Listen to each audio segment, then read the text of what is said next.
Pentecostes aconteceu há mais de 2000 anos. E muita coisa mudou desde aquele primeiro Pentecostes até hoje, na história da igreja. Muita coisa mudou. A gente olhando para os textos do Pentecostes, para Atos dos Apóstolos e para a igreja de hoje, a gente percebe claramente essas mudanças tantas. Lá no Pentecostes nós éramos uma igreja única. Lá no Pentecostes não havia outras denominações cristãs, não havia outras igrejas cristãs, não havia outras tendências religiosas no meio do universo cristão. Portanto, lá não havia concorrência entre as igrejas, não havia concorrência entre as denominações, não havia brigas entre os pastores e os líderes religiosos. Lá não havia doutrinas inventadas por pessoas, sendo ensinadas nas igrejas. Naquele contexto do Pentecostes, era a igreja, era uma igreja só, era uma igreja parceira, unida, estudando a palavra, e tão somente a palavra. Todos gostavam de ouvir a palavra, estavam na igreja, no templo, ouviam a palavra em casa, ouviam a palavra o tempo todo, gostavam de ouvir, gostavam de estudar, gostavam de viver a palavra. A verdade é que a igreja de hoje é uma igreja muito diferente. A igreja de hoje é uma igreja fracionada, é uma igreja dividida, é uma igreja rivalizada. O que aconteceu com a igreja do Pentecostes? Onde foi que a gente se perdeu? Onde é que tudo vai parar? Para onde a gente está indo? Sabe o que aconteceu naquele primeiro Pentecostes? Era o sonho de Deus para a igreja cristã de todos os tempos. Era o sonho de Deus para a igreja de todo o Novo Testamento, até a volta de Jesus Cristo. Então, se aquele era o sonho de Deus para a igreja, se aquele era o molde, era o ideal, então de vez em quando a gente precisa voltar para lá. A gente precisa voltar, fazer uma viagem no tempo, a gente precisa revisitar aquele momento, aquela cena, ou aquelas cenas. A gente precisa revisitar aquela igreja, a igreja do Pentecostes, e a gente precisa reavaliar o que a gente está vivendo como igreja, e quem sabe reprojetar, reprogramar, fazer diferente, mudar. E é isso que a gente vai fazer hoje. A gente vai revisitar aquele momento, a gente vai avaliar o que a gente está vivendo como igreja, nós aqui em Brasília, e você aí onde você está, e quem sabe a gente não muda muita coisa. Deus, Espírito Santo, não faz a gente ser diferente, ser uma igreja mais parecida com aquela, mais aos moldes daquela primeira lá do Pentecostes. Então, para a gente começar aprendendo algumas coisas, lembrando outras, eu quero convidar você para dar uma olhadinha no versículo 43, que é o primeiro versículo do texto de hoje.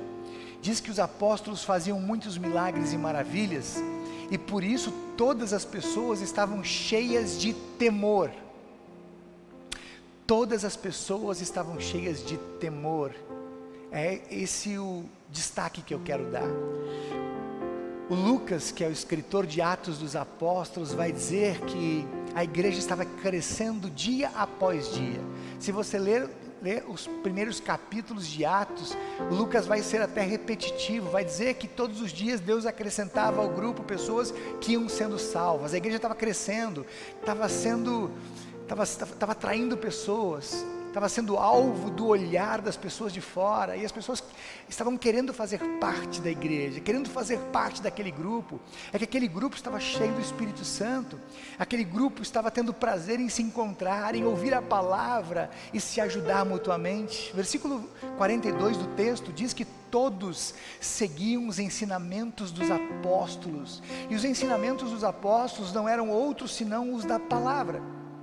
Os apóstolos estavam ensinando a palavra. Se a gente der uma olhadinha para o texto original, lá para o texto grego, lá a gente vai encontrar a expressão que todos estavam firmes, a expressão perseverantes, firmes, ou seja, todos estavam firmes e perseverantes no propósito de ouvir a palavra, porque era a palavra que ia dar direção para o povo. Era a palavra que ia dar o norte, era a palavra de Deus que ia dizer para as pessoas o que elas deviam fazer, como elas deveriam viver a partir dali. Tudo era novidade para muita gente. Há pouco eram 120, agora são 3, 4, 5 mil.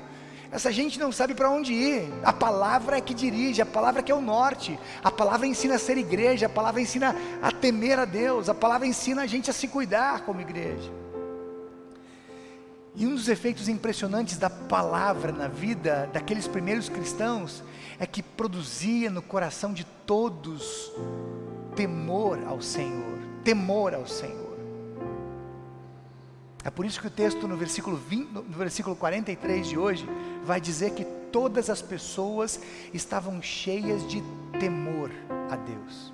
Se antes elas não davam a mínima para Deus, não conheciam Deus, tinham ouvido falar de Deus, hoje elas são tementes, elas temem a Deus. Mas o que seria esse tal do temor a Deus? A Bíblia fala tanto no Antigo Testamento, fala no Novo Testamento.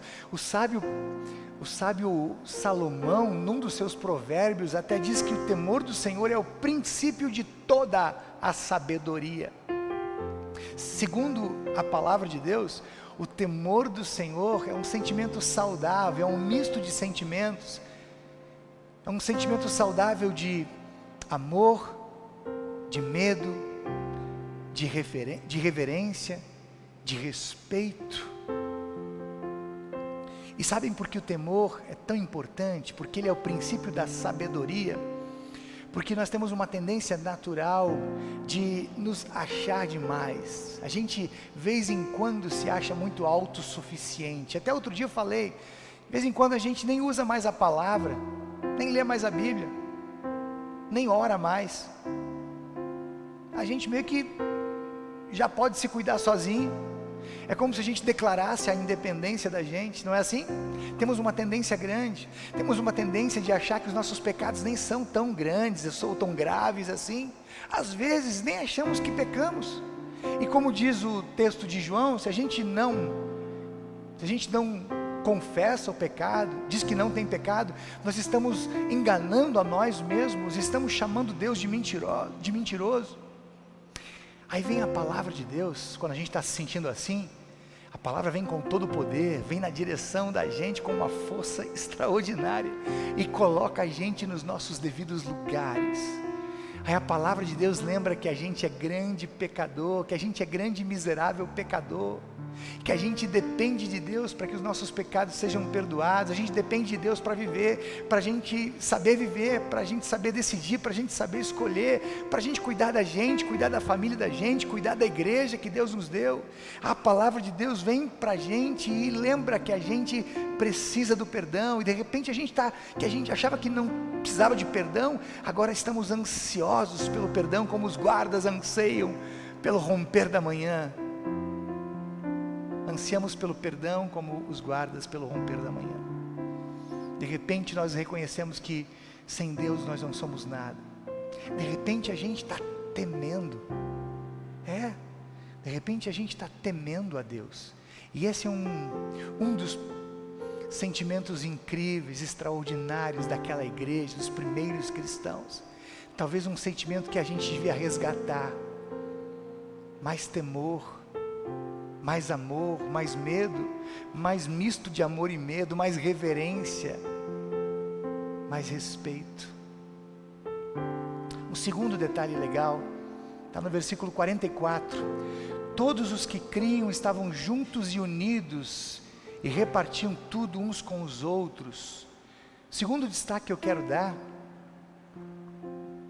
que era uma marca também daquela igreja do Pentecostes, é que todos estavam juntos e unidos. Quem é que estava junto e unido? O versículo 44 responde: todos os que criam. Todos os que criam em Jesus estavam juntos e eram unidos. Essa era uma outra característica linda da igreja do Pentecostes, daquele primeiro Pentecostes. Estavam juntos e eram unidos. Bom, essa expressão juntos e unidos, ela é muito significativa aqui, porque nem todos que estão juntos são unidos.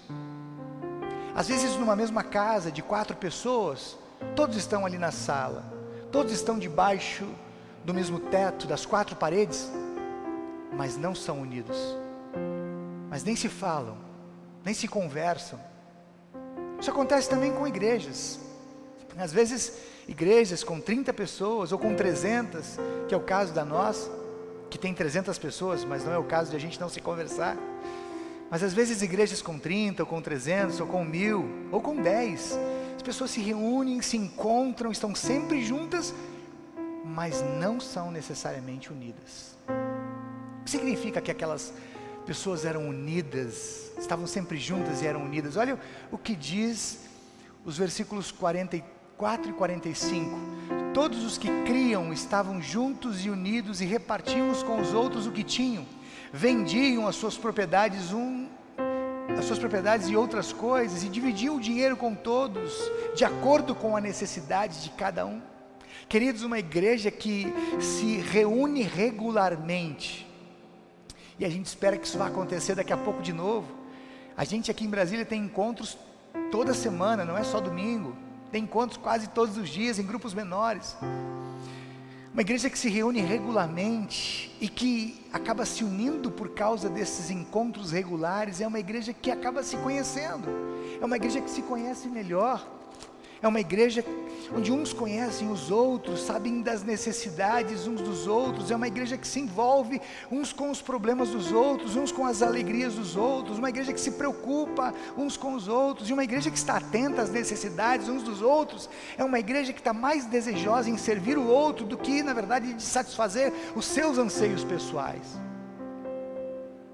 Como a gente tem dificuldade de viver numa igreja onde as pessoas pensam na igreja, pensam no todo, pensam nos outros. Quase sempre a gente pensa na gente. Eu queria assim, eu queria assado, eu queria daquele jeito, eu queria nessa hora, eu queria naquele dia, eu queria naquele lugar. Não é assim que a gente pensa a igreja de forma muito egoística? Sabe, queridos, a igreja do primeiro Pentecostes, não. A igreja se reunia, estava unida e se preocupava uns com os outros, exatamente como Jesus tinha ensinado, quando resumiu os 10 mandamentos em 2, ele disse: olha, eu quero que vocês amem a Deus acima de todas as coisas, de corpo, alma e entendimento, mas eu quero que vocês também amem uns aos outros como eu amei vocês. A pergunta que eu queria fazer para você, antes da gente passar para o último destaque, é: você tem ideia do que está acontecendo com o seu irmão? O irmão da sua igreja, do seu ministério aí? Você tem ideia do que está acontecendo com o seu irmão que mora no seu prédio, que mora no seu bairro, na sua quadra, com o seu irmão que mora na sua cidade? Você faz ideia do que esteja acontecendo? Se ele está bem, se ele não está? Se ele está com problemas na família, no casamento, ou enfermidades? Se ele está hospitalizado? Se ele está trabalhando, perdeu o trabalho? O que você sabe sobre o seu irmão? Sobre os seus irmãos? Você tem se importado com isso? Se preocupado? Você tem se sensibilizado? Você tem ajudado? Talvez muitas pessoas achem que isso é um trabalho do pastor, e claro, também é. O pastor aqui está para cuidar de todos, e faz isso na medida que pode, consegue cuidar de todo mundo, mas esse é um trabalho de todos nós. A igreja do primeiro Pentecostes se cuidava mutuamente, o pastor pregava a palavra e a igreja se cuidava. Esse é um dos efeitos lindos do Pentecostes que a gente devia trazer para o nosso tempo, resgatar, se encontrar mais, se reunir mais, se conhecer mais, e a partir daí ser uma igreja mais unida.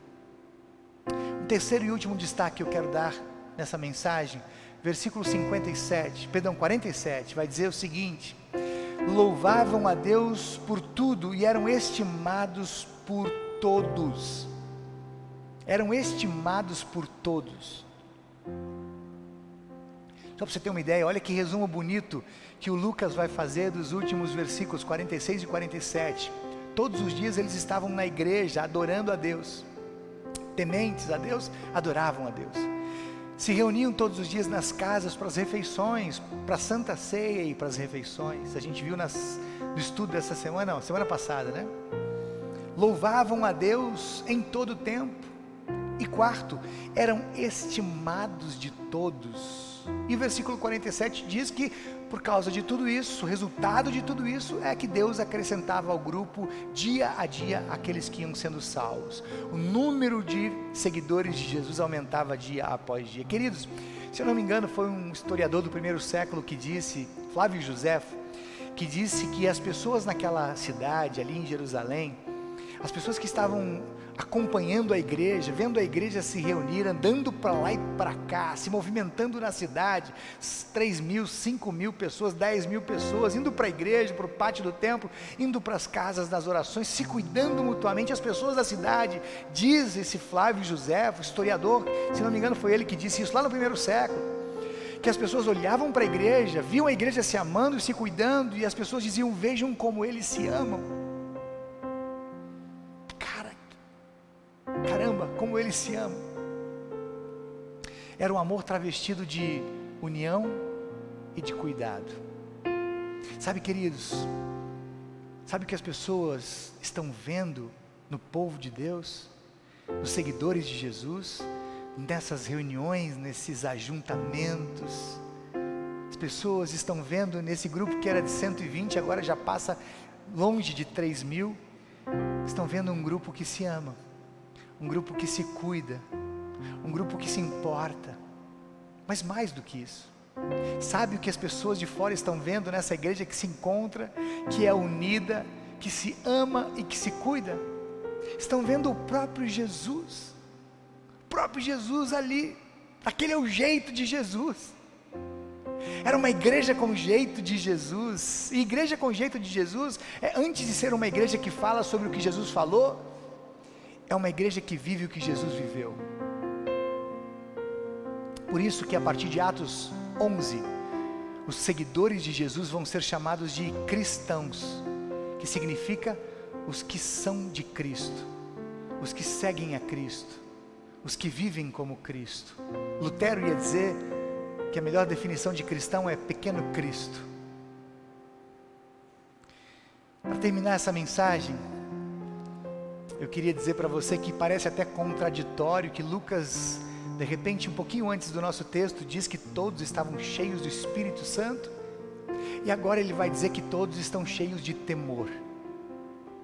É que estar cheio do Espírito Santo não é estar cheio de si, não é estar cheio de orgulho, de vaidade, de egoísmo. Estar cheio do Espírito Santo é estar cheio de temor, é estar cheio de respeito, de reverência, de dependência, é estar cheio de amor ao próximo, é estar cheio de cuidado com o que precisa de cuidado. O Lutero, quando explica os mandamentos, os 10 mandamentos, que falam sobre o amor a Deus e o amor ao próximo, ele sempre começa dizendo assim: devemos temer e amar a Deus. É que o amor a Deus, o temor a Deus, nos colocam numa condição de dependência de Deus, dependência do amor de Deus, dependência do perdão de Deus, dependência do cuidado de Deus. Mas amar a Deus e temer a Deus também colocam você e eu numa condição de dependência dos outros. Dependemos do outro, do amor do outro, do perdão do outro, do cuidado do outro. Isso é Pentecostes. Amar, perdoar, cuidar, enfim, viver com um jeito de Jesus.